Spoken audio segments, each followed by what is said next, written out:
నమస్తే అందరికీ. ఇప్పుడు రామ్దేవ్ గారి పుస్తకంలో ఉదర రోగములు, మధుమేహము, స్థూల శరీరము మొన్నగు వాని కొరకు ముఖ్యమగు ఆసనములు చూద్దాం. ఈ ఆసనాలన్నీ కూడా విశేష రూపంలో పొట్టకు ఉపయోగవంతములై ఉండును. తోడుదోడ ఈ ఆసనముల రెండవ లాభం కూడా యథాస్థానంలో ఉండును. రాయిచుందు అన్నాడు.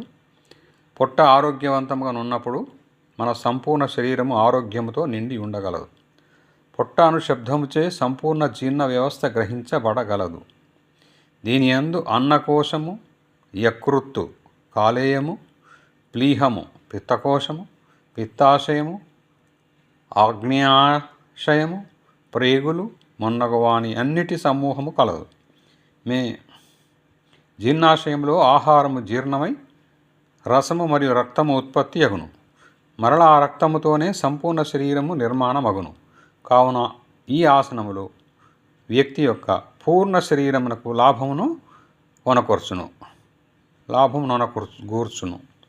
ఈ జీర్ణ వ్యవస్థ పైననే హృదయం యొక్క ఆరోగ్యము కూడా ఆధారపడి ఉన్నది.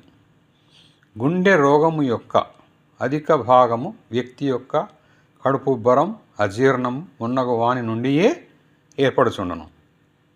గ్యాసు ఏర్పడి గుండెపై ప్రభావము పడుచుండును. గ్యాసు వాతము యొక్క దుష్ప్రభావం వల్ల అనేకసార్లు గుండె కొట్టుకుంటుతో గుండెపోటు పెరుగుచుండును. కావున గుండె రోగముల కలవారికి కూడా ఈ ఆసనాలు ఉత్తమముగా నుండును. అవేంటి? సర్వాంగాసనం, ఉత్తాన పాదాసనం, హలాసనం, కర్ణ పీడాసనం, నౌకాసనం, పవన ముక్తాసనం, గంధరాసనం, పాదాంగుష్ట నాసాస్పర్శాసనాలు, దీర్ఘ నౌకాసనం, పృష్ఠతాణాసనం, పద్మాసనం, బద్ధ పద్మాసనం, యోగముద్రాసనాలు, మత్స్యాసనం, వజ్రాసనం, సుప్తవజ్రాసనం, శశాంకాసనం, మండూకాసనం, కూర్మాసనం, పక్షిమోత్తానాసనం, వక్రాసనం, అర్థమత్స్యేంద్రాసనం,